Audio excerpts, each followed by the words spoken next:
भावना देखील अशी आहे की जालंधर भाऊ यांच्या निष्ठेमध्ये मातोश्री आणि मातोश्री त्यांच्या हृदयामध्ये आहे, त्यामुळे जनभावनेचा आदर या ठिकाणी होणार आहे. कृपया काळजी करण्याचं कारण नाही. आदरणीय उद्धव साहेब तुम आगे बढ़ो.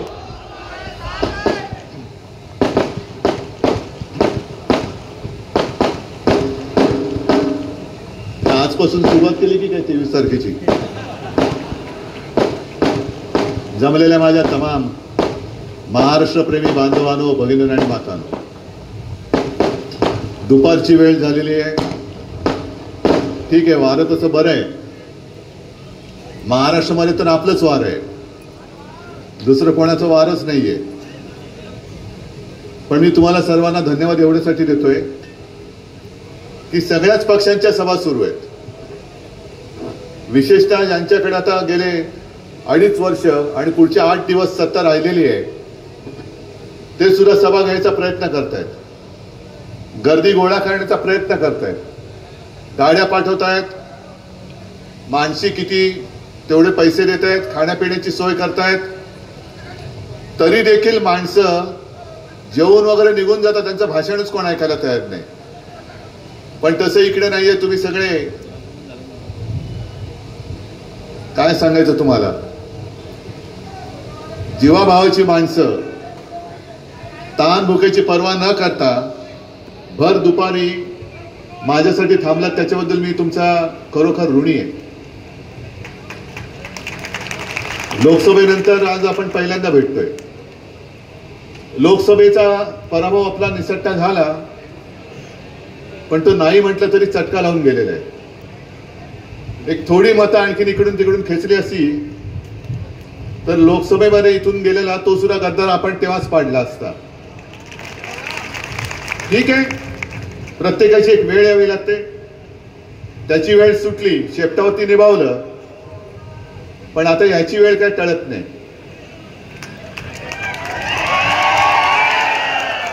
या गद्दाराला गाडायचा म्हणजे काय? गाडायचा म्हणजे जरा जोरात तरी बोला. असा बोलला पाहिजे की तो नकली दाता सगळं पडून गेला पाहिजे. आपल्याला सर्वांना कल्पना आहे की मी लोकसभा निवडणुकीत सुद्धा जवळपास प्रत्येक विधानसभा मतदारसंघात आपल्या भेटीसाठी आलो होतो. नरूभाऊ आपले उमेदवार होते, जालिंदर भाऊ आपले जिल्हा प्रमुख काम करत होते, जयश्रीताई बरोबर होत्या, रेखाताई सोबत होत्या, काँग्रेसची सगळी लोक बरोबर होतीच, राष्ट्रवादीची होती. आज सुद्धा लोकसभेला होती त्याच्यापेक्षा अधिक माणसं ही आपण एकत्र आलेलो आहोत आणि लोकसभेपेक्षा जास्त घट्टपणाने एकत्र आलेलो आहे. कारण आपल्याला कळलंय की जे लोकसभेच्या निवडणुकी आधी सगळ्यांना वाटत होतं की या मोदींना कोण घालवू शकेल, कोण हरवू शकेल, आणि संपूर्ण देशाने पाहिलं की यांचं उधळलेलं जे खेचर होतं ते केवळ आणि केवळ महाराष्ट्र अडवू शकत होतं आणि महाराष्ट्राने ते अडवून दाखवलं होतं, नक्कीच दाखवलं होतं.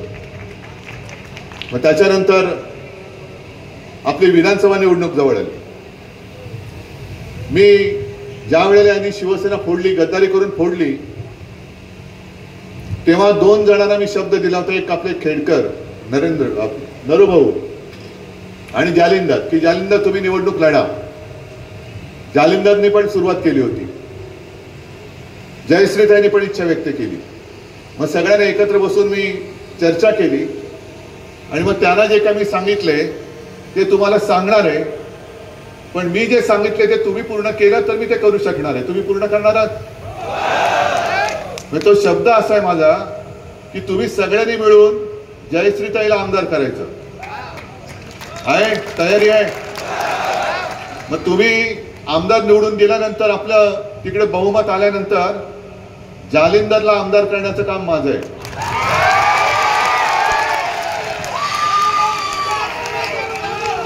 कारण अशी माणसं हल्ली सापडत नाही.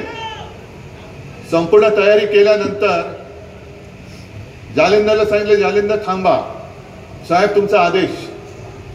एका क्षणामध्ये थांबला तो. आणि त्यांचं पुढचं भवितव्य ह्याची जबाबदारी माझी आहे, ती मी घेतलेली आहे, तुमच्या सगळ्यांच्या साक्षीने मी घेतलेली आहे. कारण माझ्याकडे फसवाफसवी नाही, माझ्याकडे थोतांड चालत नाही. जे संस्कार आपल्यावरती आपले आई वडील करतात तेच संस्कार आपली ओळख म्हणून पुढे आपल्याला नेत असतात.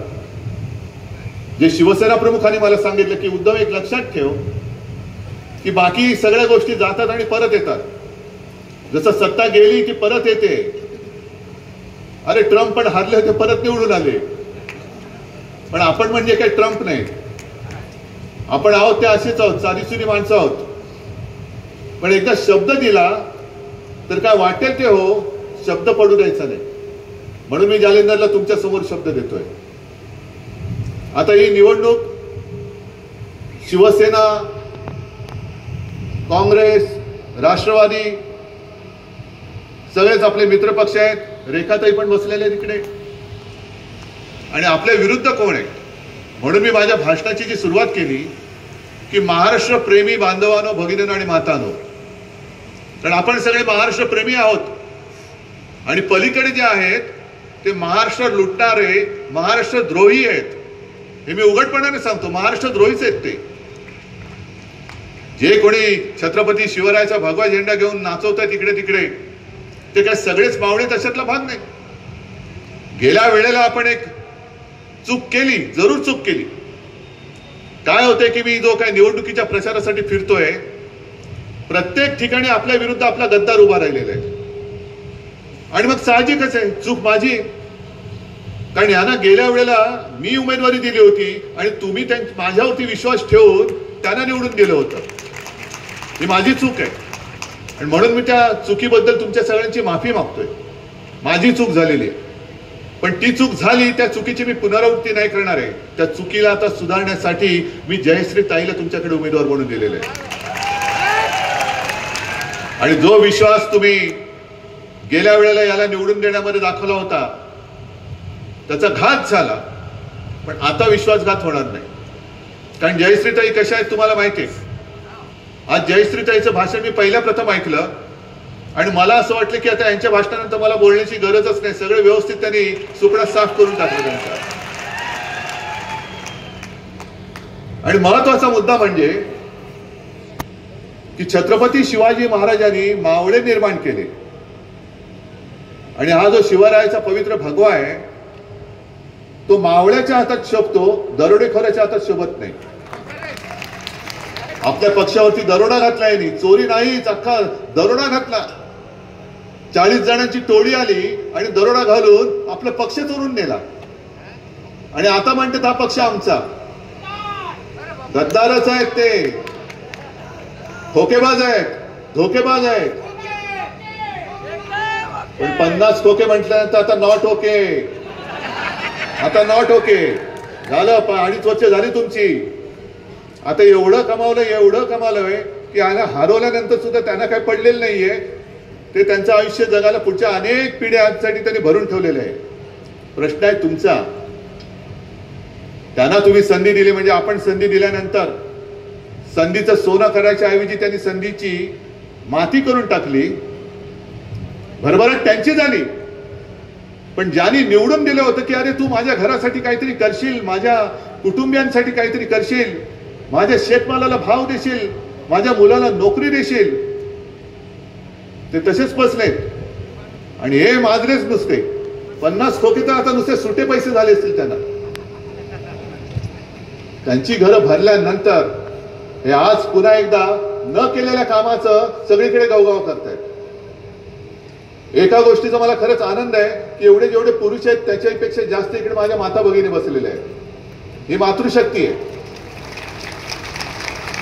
आणि बुलढाणा म्हटल्यानंतर मातृशक्तीला वंदन केलंच पाहिजे, जिजाऊच आहे. मी व्यासपीठावरती आल्यानंतर रेखाताईने माझ्या हातात एक कागद दिला आणि त्यांचा गैरसमज मी दूर केला. मी दसऱ्याच्या मेळाव्यात एक घोषणा केली होती आणि ती मी त्याच्यावरती कायम आहे. आपलं सरकार आल्यानंतर मी महाराष्ट्राच्या प्रत्येक जिल्ह्यात छत्रपती शिवाजी महाराजांचं एक चांगलं मंदिर बांधणार आहे. आणि केवळ महाराष्ट्रामध्येच नाही तर हे गद्दार जिकडे पळून गेले होते त्या सुरतेला सुद्धा मी माझ्या महाराजांचं मंदिर बांधणार आहे. का नाही बांधायचं? पण हे मंदिर नुसतं घंटा वाजवायला नसणार आणि नुसतं काहीतरी पळी पंचपात्र घेऊन बसणे म्हणून नाही. तर महाराजांचं मंदिर हे आमचं संस्कारपीठ आहे. महाराज छत्रपती शिवाजी महाराज हे नुसतं मंदिर असो वा नसो, मंदिर तर बांधतोच आहोत, पण स्वतः छत्रपती शिवाजी महाराज हे मोठं संस्कार पीठ आहे. ते केवळ महाराष्ट्रासाठी नाही तर जगासाठी आहे. आणि मग प्रश्न मला विचारतात की तुम्ही असं का बोलले, म्हणजे असं कोण म्हणतं देवा भाऊ, कारण त्यांना सहनच होत नाही. शिवाजी महाराज की जय म्हटलं तर एवढ्या अंगाची आगाग होते. मग मला आव्हान दिलं त्यांनी की तुम्ही मुंब्र्यामध्ये बांधून दाखवा. अरे मुंब्रा म्हणजे कुठे, मुंब्रा महाराष्ट्रातच आहे, मुंब्रा पण माझाच आहे. आणि मुंब्रा कुठे त्यांना माहिती नसेल तर मी मुद्दामून सांगतो की देवेंद्रजी, जो गद्दार तुम्ही आमचा घेऊन फोडून डोक्यावरती बसवलाय, तो दाढीवाला मिंदे सुद्धा ज्या जिल्ह्यातला आहे त्याच जिल्ह्यामध्ये मुंब्रा आहे. मग 2.5 वर्ष तुम्ही काय अंडी उभवत बसला होतात? ज्या जिल्ह्यातला तुम्ही मुख्यमंत्री केला त्याच्या जिल्ह्यामध्ये तुम्हाला शिवाजी महाराजांचं मंदिर बांधायला अवघड वाटतं. आज जरी गेलात तरी त्या मुंब्र्याच्या वेशीवरती छत्रपती शिवाजी महाराज, शाहू फुले, आंबेडकर, सावित्रीबाई, जिजाऊ यांची चांगली शिल्प तिकडे ठेवलेली आहेत. आणि मग मंदिर महाराजांचं नाही बांधायचं तर काय मोदींचं बांधायचं? यांना जे वाटतं की छत्रपती शिवाजी महाराज म्हणजे केवळ आपलं मतं मिळवण्याचं मशीन आहे, कुठेही पुतळे लावायचे, मोठा गाजावाजा करायचा की सगळ्यांना वाटतं अरे खरंच शिवभक्त आहे, तो शिवाजी महाराजांचे भक्त आहेत, यांनाच मत दिलं पाहिजे. आणि 2014 साली तुम्हाला आठवत असेल ते त्यांनी घोषणाच दिली होती. विसरलो मी आता घोषणा, अनेक घोषणा मोदींनी दिल्या, आपण विसरूनच गेलो. छत्रपतींचे आशीर्वाद, चलो चले मोदी के साथ, अशी काहीतरी घोषणा होती वाटतं. म्हणजे मतं मागायला तुम्हाला शिवाजी महाराज पाहिजे. लोकसभेच्या निवडणुकीच्या आधी सिंधुदुर्ग किल्ल्याच्या समोर किनाऱ्यावरती घाईघाईनी मतं मिळवण्यासाठी यांनी महाराजांचा पुतळा उभा केला. पोकळ पुतळा, जसं यांचं प्रेम पोकळ, माणसं पोकळ, तसा पुतळा सुद्धा पोकळ. पण ते तेवढ्यावरतीच नाही थांबलं. जाऊ तिथे खाऊ ही यांची जी काही वृत्ती आहे, सगळ्यात आतापर्यंत महाराष्ट्रातलं सगळ्यात भ्रष्ट सरकार हे यांचं महायुतीचं सरकार आहे. तो पुतळा उभा करण्यामध्ये सुद्धा भ्रष्टाचार केला, पैसे खाल्ले. आणि आमच्या दैवताचा पुतळा आम्हाला बरं वाटलं होतं की नावासाठी का होईना पण आमच्या पंतप्रधानाला तिकडे यावं लागलं, महाराजांचा पुतळा उभारावा लागला. पण अशुभ हाताने केलेलं काम, कोणतेही काम हे कधी यशस्वी होत नाही. तसंच मोदीजींच्या हाताने तो पुतळा उभा केला होता. 1 वर्ष पूर्ण होण्याच्या आत तो पुतळा कोसळला, वाऱ्याने कोसळला म्हणे. अरे ज्या महाराजांनी सिंधुदुर्ग उभा केला, आज सुद्धा 300 वर्षानंतर वादळाला तोंड देतोय, लाटांना तोंड देतोय, वाऱ्याला तोंड देतोय, तो सिंधुदुर्ग तसाच उभा आहे. आणि आत्ताच्या या अद्ययावत काळामध्ये तुम्ही उभा केलेला महाराजांचा पुतळा 8 महिन्यात वाऱ्याने पडतो आणि आपण हे बघत बसायचं. लोकसभा निवडणुकीच्या वेळेला जे आपण गीत केलं होतं, मशाल गीत, त्यातले जय शिवाजी जय भवानी हे शब्द मला काढायला सांगत होते. मी बोललो होतो ना, आलो होतो ना तुमच्याकडे, मला पत्र आलं की हे 2 शब्द काढा. म्हणजे 2 शब्द काढा, काय काढत नाही म्हटलं, काय कारवाई करायची ती करून दाखवा. मी नाही काढले शब्द, काही कोणी काय वाकडं करू शकलेलं नाही. पण तुम्ही आमच्या महाराजांचं नाव पुसायला निघालात. महाराजांचा वाटेल तसा अपमान करून कोश्यारी निघून गेले. प्रफुल्ल पटेलने महाराजांचा जिरे टोप हा मोदींच्या डोक्यावर घालावा आणि आम्ही बघत बसायचं. हे नाही आता होणार, हे सहन करू शकत नाही. ही महाराष्ट्राच्या हृदयात झालेली जखम आहे. आणि म्हणून मी ते महाराजांचं मंदिर आहे प्रत्येक जिल्ह्यात बांधणार. आणि महाराजांनी जी शिकवण दिलेली आहे ती सगळी शिकवण त्याच्यामध्ये असेल की बघा राज्य कसं करायचं, महिलेचा सन्मान कसा करायचा,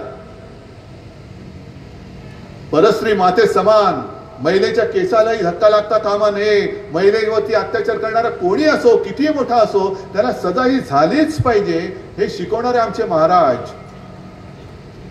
मग त्यांचं मंदिर आम्ही बांधणार. देवेंद्रजी, तुमच्या पोटात का दुखते मला सांगा, का पोटात दुखते? जो मगाशी हर्षवर्धनजी तुम्ही सांगितलं, आता कहरच झालं. मी पहिल्या प्रथम ऐकलं किती कचऱ्याला किती भाव, 1 किलोला. 1 किलो कचरा उचलायचा असेल तर 35 रुपये आणि सोयाबीनला किती नाही किलोला 30 रुपये. मग असा सगळा कारभार असला तर तुम्ही या गद्दारांना काय भाव देणार? काय देणारच भाव? कचऱ्यापेक्षा कमी भावात यानं फेकून दिलं पाहिजे. कचऱ्याला तरी 35 रुपये आहे, या गद्दाराला 1 पैसा सुद्धा भाव मिळता कामा नये. 1 पैसा सुद्धा मिळता कामा नये. मी तर म्हणेन या मतदारसंघामधून या नालायकाला गद्दाराला 1 सुद्धा मत मिळता कामा नये. एवढ्या निष्ठेने तुम्ही मतदान केलं पाहिजे मशालीला. गेल्या वेळेला लोकसभेमध्ये थोडा एक गोंधळ झाला, कारण मशालीचा प्रचार करायला आपल्याला वेळ कमी पडला होता. अनेक जणांनी मला सांगितलं की उद्धवजी आमच्याकडनं चूक झाली, आम्हाला तुम्हाला मत द्यायचं होतं, पण तुमची जुनी निशाणी एवढ्या वर्षानुवर्ष आमच्या डोक्यात बसले की आम्ही चुकून त्यालाच मत देऊन टाकलं. मग नंतर कळलं अरे आपण चुकलो. पण आता तसं नाही होणार. आता मशाली प्रत्येकाच्या हृदयामध्ये धगधगते आहे. मशाली आता पेटलेली आहे आणि सगळ्यांना कळलंय की या दरोडेखोरांकडे सगळं चोरीचंच आहे. मोदींची सुद्धा मला कमाल वाटते, भाजपवाल्यांची मला कमाल वाटते की अरे तुम्ही चोर दरोडेखोरांना घेऊन आमच्या अंगावरती येते चालून. ज्या शिवसेनेने भाजपला कोणी ओळखत नव्हतं तेव्हा जी साथ दिली, आम्ही जर का तुमच्या सोबत नसतो तर भाजपवाले आज कुठेही दिसले नसते. ना मोदी पंतप्रधान झाले असते, ना देवेंद्र फडणवीस या महाराष्ट्राचे मुख्यमंत्री होऊ शकले असते. पण आमची तुम्ही मदत घेतलीत. एक हिंदुत्व हिंदुत्व हिंदुत्व म्हणून एक असा भ्रम निर्माण केला. आम्ही सुद्धा तुमच्या मागे आलो, पण वरती गेल्यानंतर आम्हाला लाथा घालायला लागलात. ठीक आहे, लाथा घालताय, तुमचं तंगडं खेचून तुम्हाला नाही भिरकावून दिलं महाराष्ट्रातून ना, तर छत्रपती शिवाजी महाराज की जय मी बोलणार नाही. आज यांना बाहेरून प्रचारासाठी माणसं आणावी लागत आहेत. कोण आपल्या शिवसेनेसाठी मी बाहेरच्या राज्यातून कोण आणतोय? नाही, तुम्ही आहात आणि मी आहे, ही सगळी माझ्या सोबती आहेत, एवढे पुरेसे आहोत. पण यांनी काल परवाकडे उत्तर प्रदेशचे मुख्यमंत्री विदर्भामध्ये फिरवले. तुमच्याकडे आले होते काय? ते पलीकडे आले होते आणि काय एक मोठा नारा देऊन गेले. असं काही दाखवलं की बस आता तुम्ही मेलातच. आणि त्यांनी सांगितलं एक रहेंगे तो सेफ रहेंगे, बटेंगे तो कटेंगे. अरे कोण काटणार आहे? कोणाची हिंमत आहे? हा इकडे कटेंगीची बात करणार आहे, त्यालाच आम्ही आता भुईसपाट करणार आहोत. आम्हाला काय शिकवत आहे? आम्ही सगळे एकत्र आहोत ना. इकडे हिंदू आहेत, मुस्लिम आहेत, ख्रिश्चन्स आहेत, आणि विशेष म्हणजे माझा 12 बलुतेदार जो समाज आहे तो सुद्धा माझ्या सोबत आहे. कारण जो समाज 18 पगड जाती जमातीमध्ये विखुरलेला, छत्रपती शिवरायाच्या पाठी त्याच्या सोबत उभा राहिला आणि त्यांनी हिंदवी स्वराज्याची स्थापना केली, तो सगळा समाज 18 पगड जाती जमातीत विखुरलेला सगळा समाज आता भगव्याच्या पाठीकडे उभा राहिलाय, या भ्रष्टाचारांना गाडण्यासाठी उभा राहिलेला आहे. आणि योगीजी पहिलं एक रहेंगे तो सेफ रहेंगे, ठीक आहे. पहिलं तुमच्या महायुतीमध्ये बघा, तुम्ही बोलून गेल्यानंतर तुमचे जे आहेत ना गुलाबी जॅकेटवाले, कोण गुलाबी जॅकेट? अजित पवार. नाही ते तर आलंच, पण त्यांनी सांगितले की बाहेरच्या लोकांनी येऊन इकडे लुडबुड करू नये, बाहेरच्या लोकांनी आम्ही इकडे कसं राहावं हे सांगायच्या भानगडीत पडू नये. मग महायुतीमध्ये जर का एक वाक्यता नसेल तर योगीजी तुम्ही आम्हाला तुमच्याकडनं आम्ही एकतेची व्याख्या काय समजून घ्यायची? जा पहिला अजित पवारांना विचार की का तू मी काय बोलला आणि तू काय बोललास, आणि मग आम्हाला शिकवा. आणि एवढं बोलून अजित पवार थांबलेले नाहीत. मी आता येताना ऑनलाईन बातमी वाचत होतो, अजित पवार पुढे असं म्हणाले की नवाब मलिकना आम्ही तिकीट दिलेलं आहे. अजित पवारांनी त्यांना तिकीट दिलेलं आहे. नवाब मलिक कोण? माझ्यासोबत मंत्री होते, माझे सहकारी मंत्री होते. त्यांना अटक केली होती भाजपने आणि काय कावर उठवलं होतं की दाऊदचा माणूस आहे, दाऊदचा माणूस आहे. मी मंत्रिपदावर त्यांना काढलं नव्हतं. तुम्ही मंत्रिमंडळातून काढा, मी नाही काढलं. यांनी तुरुंगात टाकलं. मग अजित पवार तिकडे गेल्यानंतर यांनी सोडलं त्यांना बाहेर. आणि सोडल्यानंतर जे एक अधिवेशन झालं विधानसभेचं, त्या अधिवेशनात हे त्या सत्ताधारी पक्षाच्या गटात जाऊन बसले होते. मग सगळीकडे बोंबाबोंब झाली. नागपूरचं अधिवेशन होतं. मग बोंबाबोंब झाल्यानंतर लगेच देवा भाऊने एक पत्र लिहिलं अजित भाऊला, जॅकेट भाऊला. म्हणजे बसतात असे दोन बाजूबाजूला बसतात उपमुख्यमंत्री, म्हणजे एक एक एक फुल दो हाफ, हे दोन हाफ असे बाजूला बसतात. अरे बोलणं मग सरळ बोलायचं नाही. मी पत्र लिहिले आहे, पत्र लिहिण्यास कारण की तुम्ही घेतलेले नवाब मलिक वगैरे वगैरे वगैरे वगैरे. मग मुंबई भाजपने जाहीर केलं आम्ही नवाब मलिकच्या प्रचाराला जाणार नाही. अजित पवारने सांगितलं की त्यांच्यावरचे आरोप सिद्ध झालेले नाहीत, तुरुंगात कोणी टाकला म्हणून तो गुन्हेगार होत नाही. मग मला देवेंद्र फडणवीसांना पण विचारायचंय आणि अजित पवारांना पण विचारायचंय की तुमच्या दोघांपैकी नक्की खरं पण बोलतंय आणि खोटं पण बोलतंय. जर नवाब मलिक गुन्हेगार नसतील तर ते गुन्हेगार नसताना सुद्धा ज्यांनी त्यांना तुरुंगात टाकलं त्यांच्या मांडीला मांडी लावून अजित पवार कसे बसतात हे मला अजित पवारांना विचारायचंय. आणि नवाब मलिक जर का गुन्हेगार असतील तर त्यांना अधिकृत पक्षाची उमेदवारी देऊन त्यांच्या प्रचाराला ते जाणार असं जाहीर करणाऱ्या अजित पवारांच्या मांडीला मांडी लावून देवेंद्र फडणवीस कसे बसतात हे मला सांगायचं, विचारायचंय. काय चुकतंय माझं? तुम्ही आमच्यावरती जे काय आरोप करतात, जयश्रीताई तुम्ही जे सांगितलं ना तुमच्या कुटुंबियांना बदनाम करतायत, सगळ्यांनाच करतायत, माझ्या कुटुंबियांना बदनाम करतायत, तुमच्या कुटुंबियांना बदनाम करतायत. कारण या नालायकांना कुटुंबाचं प्रेम काय असतं ते माहिती नाही, जनतेबद्दल काय प्रेम असणार. जो आपल्या कुटुंबाचा होऊ शकत नाही तो जनतेचा कसं काय होऊ शकणार. हे जे काही भावनिक प्रश्न आहेत ना ते फार महत्वाचे आहेत. बाकी सगळेच जण येतील, उद्या परवाकडे मोदीजी येतील आणि सगळ्यांना सांगणार कि मेरे भाई और बहनों अपना यान गया है चांद पर,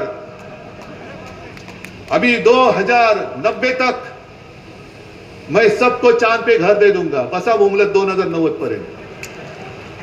तुम्ही म्हणणार इकडे घर नाहीच मिळत आहे, इकडे पाण्याची सोय नाही, शेतमालाला भाव नाही, जाऊ दे मोदी बाबा आपल्याला पाठवत आहेत चंद्रावर, तर चंद्रावर जाऊन राहू आणि तिकडनं बघू इकडे पृथ्वीवरचं कसं चाललंय. अरे पण 2090 मग मी पण सांगतो मी तुम्हाला 4050 मध्ये सूर्यावरतीच घर देऊन टाकतो, म्हणजे लाईट बिलच येणार नाही तुम्हाला. काय थट्टा समजता तुम्ही? ही जनता म्हणजे काय, त्यांना काही घरदार नाहीये, त्यांना काही भावना नाहीये, काय वाटेल ते बोलायचं आणि प्रत्येक वेळेला आपण फसायचं. आम्ही जो काही वचननामा, मी हा मोठा वचननामा तर जयश्रीताईकडे दिलाय, पण प्रत्येकाच्या खिशात मावेल असा एक मी मुद्दामून लिहिलंय की स्वावलंबी महाराष्ट्र आणि सर्वोत्तम महाराष्ट्र मी करून दाखवीन तुम्हाला. पण आता जे महाराष्ट्राची हालत चाललेली आहे, संपूर्ण महाराष्ट्र हा गुजरातच्या चरणी वाहून टाकल्यासारखं केलेलं आहे, गुजरातला वाहून टाकलंय. या विदर्भाने गेल्या 2 वेळेला दोन्ही 10 वर्षामध्ये जास्तीत जास्त आमदार भाजपला कोणी दिले असतील तर त्या विदर्भाने दिलेले आहेत. या 2024 ची बात सोडा, त्याच्या आधी जास्तीत जास्त खासदार कोणी दिले होते भाजपला? या विदर्भाने, म्हणजे तुम्हीच दिले होते ना. आम्ही सुद्धा त्याच्यात होतो, आमचाही त्यावेळेचा आपला हा गद्दार तेव्हा आपण त्यांनाच दिला होता. पण एवढं सगळं दिल्यानंतर गेल्या 10 वर्षात विदर्भातल्या किती लोकांना नोकऱ्या मिळाल्या मला एकाने तरी हात वर करून सांगायचं. मिळाले? मोदीजीने सांगितलं होतं की मी शेतकऱ्यांच्या उत्पन्नाचं काय माल आहे त्याचं उत्पन्न मी दुप्पट करून दाखवेन. एका तरी शेतकऱ्याने मला हात वर करून सांगायचा की मोदीजीने माझं जे उत्पन्न आहे ते दुप्पट केलं, मी इथल्या इथे निवडणुकीतून माघार घेतो. मला एक तरी शेतकऱ्याने हात वर करून दाखवायचा. अच्छे दिन आएंगे, किती जणांचे अच्छे दिन आले, किती जणांच्या खात्यात 15 लाख आले, पीक विमा मिळालाय, मग उद्योगधंदे कुठे गेले? मग तुम्ही आता रोजीरोटीसाठी गुजरातला जाणार? हा करा, राम राम करा, माता भगिनी सांगा, हम काय आता मला येत नाही वाक्य म्हणून मी गुजरातीत बोलत नाही, पण आम्ही चाललो गुजरातला. अरे मग कशाला आपण छत्रपती शिवाजी महाराजांचं नाव घ्यायचं? म्हणून मला छत्रपती शिवाजी महाराजांचं मंदिर बांधायचंय. ज्याने सुरत लुटली होती त्या सुरतेच्या चरणी हे माझा महाराष्ट्र वाहून टाकायला निघाले.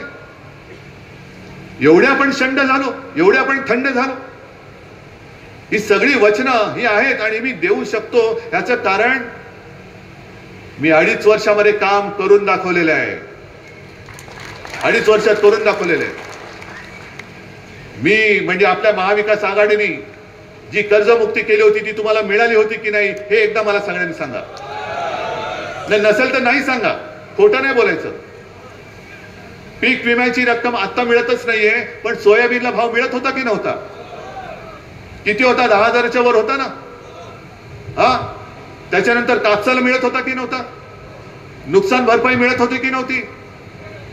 आणि आता आपण जे सांगितलं ना, दर भी आपने दिया दवा भी देना. अरे कोरोना काळामध्ये पण मी काम करून दाखवलं होतं ना.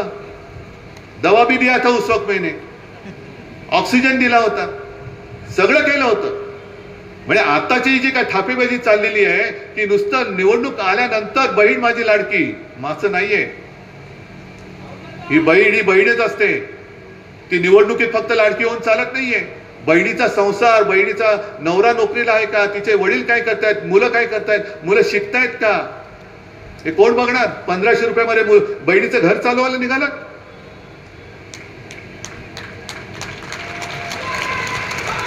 ₹1500 मुलाला शिकवू शकता का, मला विचारा. आणि म्हणून आपण जो निर्णय घेतलेला आहे की मुलींना जसं मोफत शिक्षण दिलं जातं तसंच मी महाराष्ट्रामध्ये जन्मलेल्या प्रत्येक मुलाला मोफत शिक्षण दिल्याशिवाय राहणार नाही. सरकारी कर्मचाऱ्यांना जुनी पेन्शन योजना, जयश्री ताई तुम्ही बोललात, हे माझं वचनच आहे. सरकारी निवृत्त सरकारी जे कर्मचारी आहेत ज्यांच्यावरती पूर्ण सरकार चालतं, आम्ही टेम्पररी असतो. म्हणजे शिवसेना प्रमुख जे बोलायचे, मंत्री काय मुख्यमंत्री काय, हा टेम्पररी असतो. सरकारी कर्मचारी हा परमनंट असतो. त्याच्यामुळे पोलीस असतील, सरकारी कर्मचारी असतील, यांना परवडणाऱ्या किमतीमध्ये घरं ही आम्ही देणार आहोत. 5 जीवनावश्यक वस्तूंचे भाव, शेतकऱ्याचं 1 पैशाचं नुकसान होऊ न देता आम्ही पुढची 5 वर्ष स्थिर ठेवून दाखवणार आहोत तुम्हाला. नाही तर आज जे झालेलं आहे की डाळ आयात करतायत, खाद्यतेल आयात करतायत, मग सोयाबीनचे भाव पडतायत, डाळीचे भाव पडतायत, कापूस खरेदी होत नाही कारण कापूस तुमचा ओला आहे म्हणून सांगतायत. ही सगळी थेर यांची आता संपवण्याची वेळ आलेली आहे. ज्याप्रमाणे मनोहर जोशी मुख्यमंत्री होते तेव्हा 5 जीवनावश्यक वस्तूंचे भाव आपल्या सरकारने स्थिर ठेवून दाखवले होते, तसंच महाविकास आघाडीचं सरकार आल्यानंतर आपण 5 जीवनावश्यक वस्तू, मग त्याच्यामध्ये डाळ आली, तांदूळ आलं, गहू आलं, साखर आली, तेल आलं, या 5 वस्तूंचे भाव आम्ही स्थिर ठेवणार. म्हणजे ठेवणारच, तुम्हाला महागाईचा फटका पडू देणार नाही. अशा अनेक गोष्टी करायच्या. नुसतं यांचे पापाचे धडे जर का वाचायला लागलो तर तेवढ्याने तुमची पोटं नाही भरणार आहेत. मी बोलतोय पण तुम्ही भोगतात. हे किती काळ तुम्ही भोगणार आहात? तुम्हाला काय तुमच्या आयुष्यामध्ये बदल हवाय की नकोय? आणि 2.5 वर्षाच्या काळामध्ये जर मी काही खोटं काम केलं असेल, आता मला सांगा की उद्धवजी तुम्ही एक खोटं काम केलं होतं, तुम्ही आम्हाला येऊच नका आमच्या समोर, मी आता खाली उतरायला तयार आहे. सांगा मी खोटं काम केलं असेल, आता सांगा. जर तुम्हाला माझं काम आवडलं असेल तर हात वरून करून सांगा की होय तुमचं काम आम्हाला चाललं होतं. कारण मला कोणतेही काम चोरीने करायचं नाही. मला आयुष्यात कधी कोणाला दगाफटका करायचा नाही. जे मी करू शकतो तेच मी बोलतो आणि जे मी बोलतो ते मी करून दाखवतो. हा जो काही एक शिवसेना प्रमुखांचा संस्कार आहे तो मला घेऊन पुढे जायचा आहे. आणि म्हणून शेवटी एकच विनंती आहे, कारण मला अजून पुढच्या 2 सभा आहेत. मधले प्रवास सगळे थोडे नाही म्हटलं तरी खूप लांब आहेत. मध्ये एका आपल्या महाविकास आघाडी म्हणजे आपल्या काँग्रेस उमेदवारांच्या कार्यालयाचं उद्घाटन करायचंय. तर ही निवडणूक मी तुमच्यावरती सोपवतोय. तयारी आहे? जयश्री ताईला विजयी तुम्ही करणार आहात? मग मला एकदा सांगा, निशाणी काय? मशाल. घराघरामध्ये मशाल गेली पाहिजे, हृदयामध्ये मशाल पेटली पाहिजे. आणि या पेटलेल्या मशालीने हा दरोडेखोर गद्दार त्याचा कारभार जाळून भस्म केला पाहिजे. आणि तसा तुम्ही तो कराल एवढा विश्वास बाळगतो, खात्री बाळगतो. आणि तूर्त आपली मी रजा घेतो. जय हिंद, जय महाराष्ट्र. हॅलो.